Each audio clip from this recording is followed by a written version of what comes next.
Hello students, I am Manoj Singh from KFA Study Point. This is my second video on synthesis. This video is for class 11 and 12 students and for other competitive exams. Let's start. Second step, by using past participle.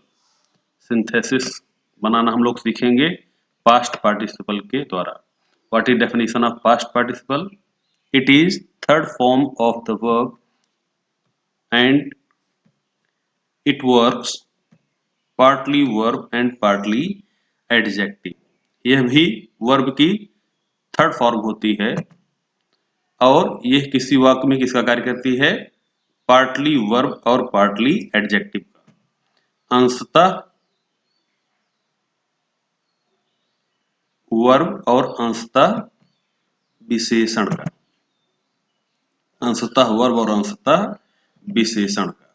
फिर से देखेंगे कि it is third form of the verb and it works partly verb and partly adjective। यह किसी वाक्य में अंशतः verb और अंशतः विशेषण का कार्य करता है। Okay, example, I have a broken chair. इस सेंटेंस में ब्रोकन वर्ड क्या है? ये वर्ब की थर्ड फॉर्म है और ये विशेषता किसकी बता रही है? चेयर की। तो ये क्या हुआ? Past participle. इसके द्वारा हम दो वाक्यों को कब जोड़ेंगे? जब दो वाक्यों में से किसी एक वाक्य में आए हुए नाउन की विशेषता कोई वर्ब की थर्ड फॉर्म बता रही हो। She gave a book, it was torn. इन दो सेंटेंसेज में हम देखेंगे क्या कि इन दोनों सेंटेंसेज में वर्ब की थर्ड फॉर्म क्या है। इन दोनों वाक्यों में थर्ड फॉर्म है टॉर्न, जो कि विशेषता किसकी बता रही है? बुक की। फर्स्ट सेंटेंस में किसकी विशेषता बता रही है? बुक की। तो सिंथेसिस बनाते समय हम देखेंगे कि वर्ब की थर्ड फॉर्म को उस नाउन के पहले लिखेंगे जिसकी वह विशेषता बता रही हो। तो इसका सिंथेसिस क्या होगा? She gave me a torn book. She gave me a torn book. Okay, next sentence, Mukesh searched for his book, it was lost yesterday. इन दो सेंटेंसेज में वर्ब की थर्ड फॉर्म कौन सी है? लॉस्ट। विशेषता किसकी बता रही है? बुक की। तो जब इसका सिंथेसिस बनाएंगे तो वाक्य होगा, Mukesh searched for his lost book yesterday. Next sentence, I met a merchant, he was tired. तो इन दो सेंटेंसेज में वर्ब की थर्ड फॉर्म है टायर्ड। ये विशेषता किसकी बता रही है? मर्चेंट की। तो इसका सिंथेसिस क्या होगा? I met a tired merchant. Next, we saw a man, he was fatally wounded। इसमें वर्ब की थर्ड फॉर्म क्या है? Fatally wounded। इसका सिंथेसिस क्या होगा?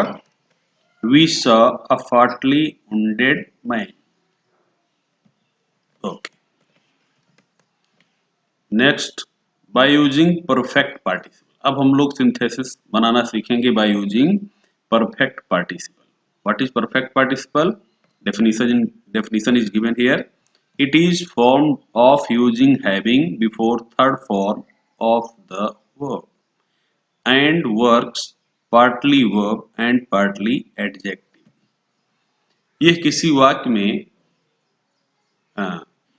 ये मेन वर्ब के पहले हैविंग, मेन वर्ब की थर्ड फॉर्म के पहले हैविंग जोड़ने से बनता है और किसी वाक्य में अंशतः वर्ब और अंशतः विशेषण का कार्य करता है। फिर से देखेंगे, it is form of using having before third form of the verb and works partly verb and partly adjective. ये वर्ब की थर्ड फॉर्म के पहले हैविंग जोड़ने से बनता है और किसी वाक्य में अंशतः वर्ब और अंशतः विशेषण का कार्य करता है। Example, having taken his meal he slept. इस वाक्य में हैविंग टेकन क्या है? Perfect participle. ओके, इसके द्वारा दो वाक्यों को तब जोड़ते हैं जब दोनों वाक्यों का सब्जेक्ट एक हो और उनकी मेन वर्ब अलग हो। लेकिन ध्यान देने वाली बात क्या है, इसमें एक कार्य पूरी तरह से समाप्त होगा तब दूसरा कार्य प्रारंभ होता है। जो मेन वर्ब पहले समाप्त होता है उसी को परफेक्ट पार्टिसिपल बनाते हैं। Let's see the example. The servant swept the room, he went his home.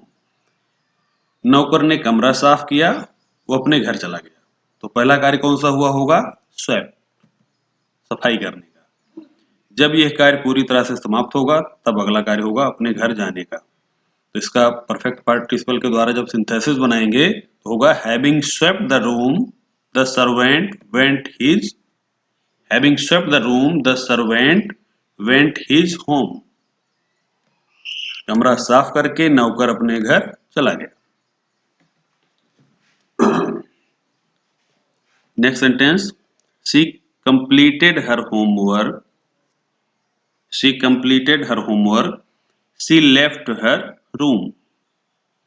उसने अपना होमवर्क समाप्त किया, उसने कमरा छोड़ दिया। पहला कार्य कौन सा हुआ? अपना होमवर्क कंप्लीट करने का। तो इसका सिंथेसिस क्या होगा? Having completed her homework, having completed her homework, she left her room. Next sentence, इसकी एक कंडीशन और होती है, यदि वाक्य पैसिव वॉइस में हो, यदि वाक्य पैसिव वॉइस में हो तो वर्ब की थर्ड फॉर्म के पहले हैविंग बीन जोड़ते हैं। वर्ब की थर्ड फॉर्म के पहले हैविंग बीन। तो इसका सिंथेसिस क्या होगा? Having been punished the boy left his class. Having been क्यों जोड़ा, फिर से एक बार देखेंगे। यदि सेंटेंस पैसिव वॉइस में हो तो सिंथेसिस बनाते समय वर्ब की थर्ड फॉर्म के पहले हैविंग बीन का प्रयोग करते हैं। Okay, thank you.